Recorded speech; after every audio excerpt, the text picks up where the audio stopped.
नमस्कार मंडळी, तुम्हा सर्वांचं नवीन एका व्हिडिओमध्ये खूप खूप स्वागत आहे. आता तुम्ही म्हणाल कणिक किसून ही कुठली रेसिपी, पण आज आपण गव्हाच्या कणकेपासून ना 2 अप्रतिम अशा रेसिपी पाहणार आहोत बरं का. अतिशय पौष्टिक असे दोन्ही तुम्हाला व्हिडिओ आवडणार आहेत. आता ही नेमकी काय असेल पाहण्यासाठी व्हिडिओ मात्र कुठे स्किप न करता शेवटपर्यंत बघा. चला मग व्हिडिओला सुरुवात करूया. सुरुवातीला बघा इथं गव्हाचं पीठ घेतलं आहे 2 कप इतकं बरं का. चाळून घ्यायचं नाही, कारण त्याच्यामध्ये जो चोथा असतो तो अतिशय पौष्टिक असतो का नाही, त्यामुळे चवीनुसार इथं मीठ घातलेलं आहे. पिठामध्ये ना मीठ हे मिसळून घेतलं आणि आता थोडं थोडं पाणी घालून कणिक मळून घेऊयात. पण आपण नेहमी चपातीसाठी कणिक कशी मळतो, जरा पातळ सैलसर मळतो का नाही, तशी मळायची नाही, जरा घट्टच मळायची आहे बरं का. नेहमी कणिक जशी मळतो त्याच्यापेक्षा जरा घट्ट मळायची आहे. थोडं थोडं पाणी घालत राहायचं आहे बरं का. गव्हाच्या पिठापासून बनवत असल्यामुळे अतिशय पौष्टिक अशी आपली ही रेसिपी बनणार आहे. शिवाय तुम्ही बिन तेलाची पण ही रेसिपी बनवू शकता. आणि आज जे आपण बनवणार आहोत साधारण 2 चमचे तेलामध्येच बनवणार आहोत बरं का. कमीत कमी तेलामध्ये बनवून तयार होते.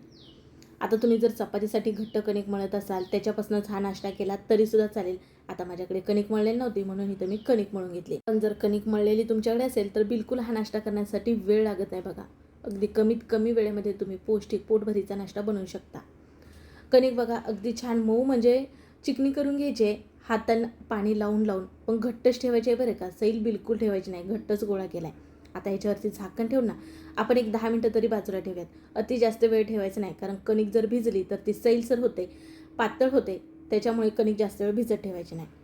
आता बघा इथं 10 मिनटानंतर पाहिलं, थोडंसं मळून घेतलं आणि आता ह्याचे गोळे करून घेऊयात. जसे आपण चपातीसाठी उंडे किंवा हे गोळे करतो का नाही, अगदी तसे करून घेत आहे बघा. तर ह्या मळलेल्या कणकेपासून ना 2 पदार्थ तुम्हाला दाखवणार आहे बरे का. म्हणजे मुलांना दोन्ही पदार्थ आवडणारे आणि मस्त चविष्ट असे होतात. मळलेल्या पिठामध्ये बघा एकूण 5 इतके आपले हे गोळे होतात. आता हे तयार जे आपले गोळे झालेत ते दुसऱ्या एका डिशमध्ये आपण काढून घेऊयात. आणि काय करायचं, आता आपल्याला हे गोळे जे आहेत ना ते खिसून घ्यायचे आहेत खिसणीने. आपल्या घरामध्ये नेहमी आपण छोटी खिसणी वापरतो आलं वगैरे खिसण्यासाठी, तर ती इथं मी खिसणी घेतली आणि ती इथं वापरत आहे बघा. ह्याच्यावरती काय करायचं, कणकेचा गोळा ठेवून खिसून घ्यायचा आहे. कणिक घट्ट मळा सांगितली होती. घट्ट कणिक असल्यामुळे का नाही इथं सहजपणे खिसली जाते बघा. आता इथं व्हिडिओमध्ये दाखवल्याप्रमाणे तुम्हाला खिसून घ्यायची आहे. आपल्या अंगठ्याच्या खालचा जो भाग असतो ना कडक बघा, त्यांनी अशी कणिक घासून घ्यायची आहे. व्हिडिओमध्ये तुम्हाला स्पष्टपणे दिसतंय बघा. म्हणजे कणिक ही आपली ना चांगल्या प्रकारे खिसली जाते.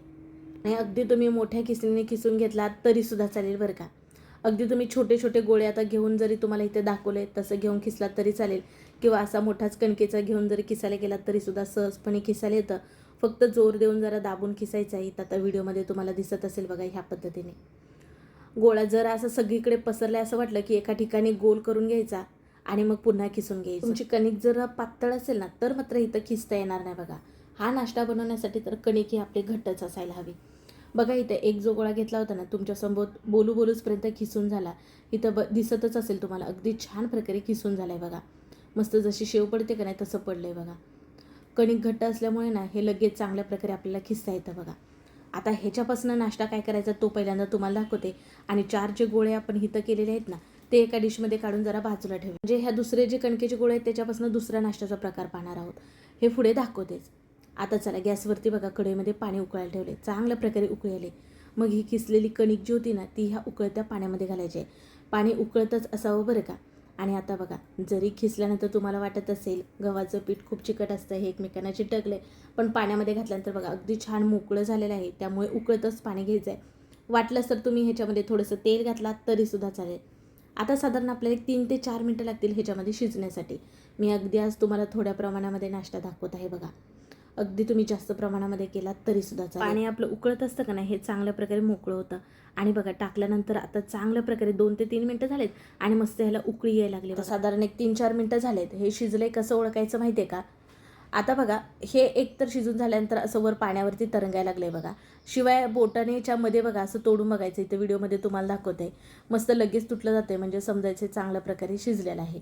अगदी जास्त शिजवायचं नाही, नाहीतर जे शेवसारखं दिसतं ना त्याचे खूप छोटे छोटे तुकडे होतील, असे शेवसारखं दिसणार नाही. त्यामुळे लगेच गॅस बंद केला आहे. खाली एखादी चाळण घ्यायची आणि त्याच्यावरती बघा यात आपण जी शेव पाडलेली ना ती काढून घ्यायची गव्हाची आणि पसरून घेतलं आहे. आणि वरून थोडंसं तेल घालून ना पुन्हा ह्याला ना असं चांगल्या प्रकारे सर्व मिसळून घ्यायचं.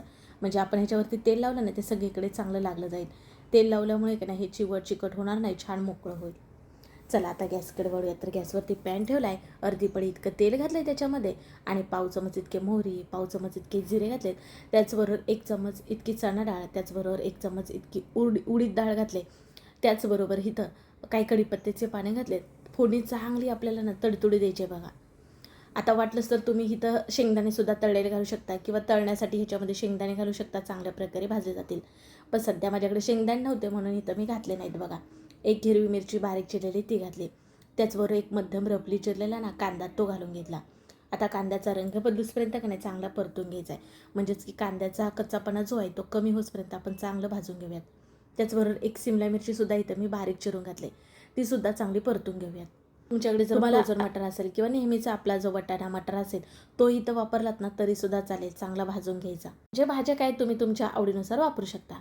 कांदा शिमला मिरची लवकर नरम व्हावी ह्याच्यासाठी थोडंसं मीठ ह्याच्यावरती भुरभुरून चांगल्या प्रकारे पुन्हा परतून घेतले बघा. आता तुम्हाला हे नरम झालेलं दिसत असेल.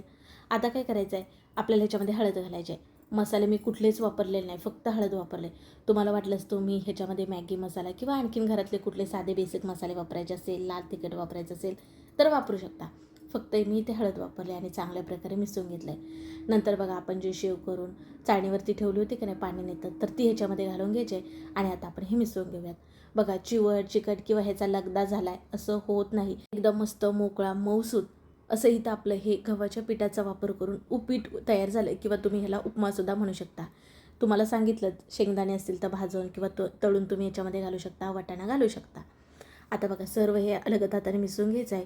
वरून थोडीशी बारीक चिरलेली कोथिंबीर आणि थोडंसं चवीसाठी मीठ घातलं, कारण अगोदर पण मीठ घातलं आहे का नाही, त्याच्यामुळे आता जरा जपूनच मीठ घालायचं आणि सर्व मिसळून घ्यायचं. आणि वाव, इथं पौष्टिक असा खाण्यासाठी आपला गव्हाचा उपमा तयार झाला.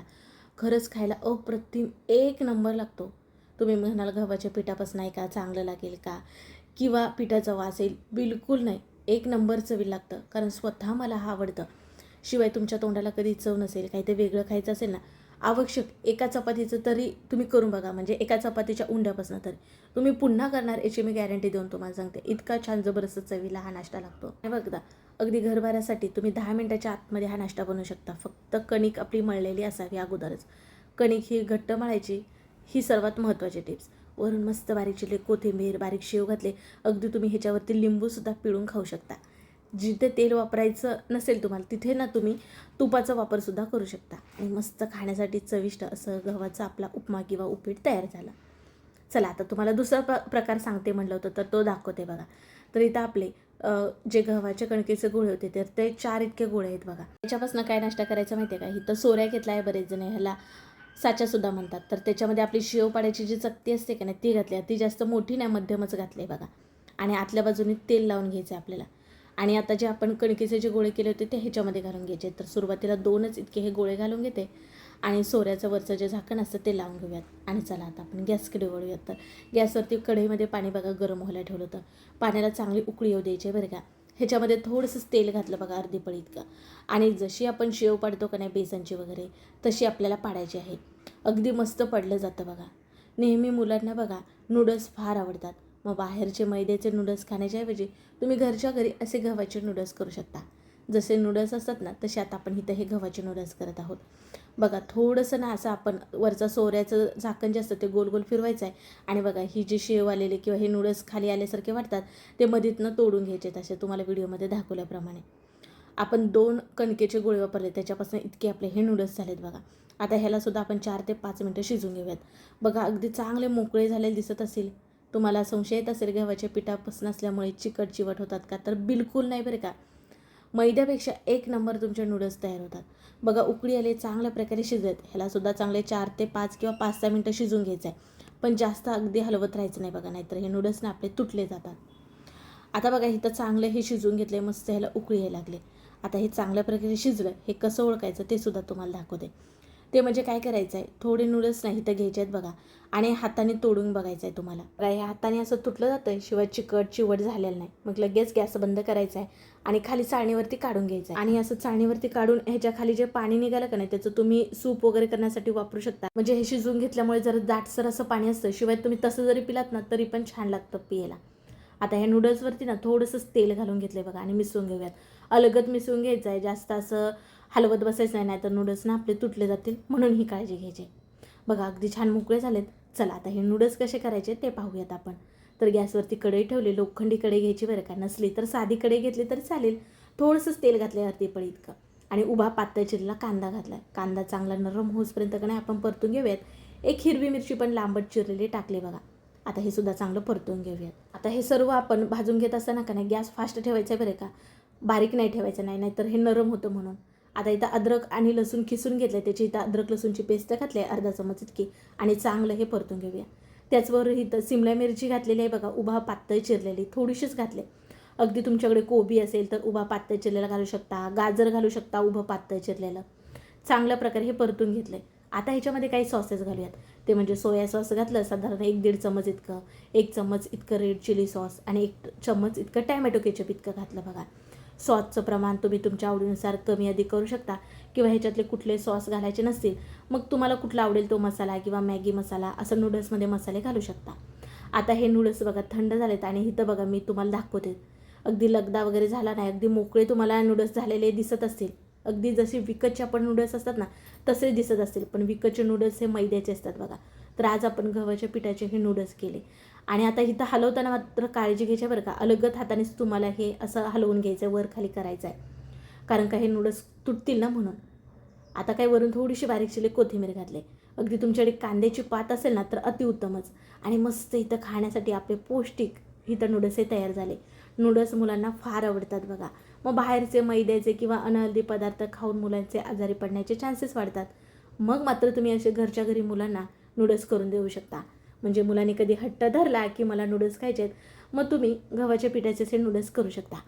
अगदी मस्त चटपटीत खायला छान लागतात बरं का. नक्की एकदा करून बघा. मला केव्हाही नूडल्स खायची इच्छा झाली तर नक्कीच तुम्ही असे गव्हाच्या पिठाचे नूडल्स करू शकता. अगदी करायला सोपे आहेत.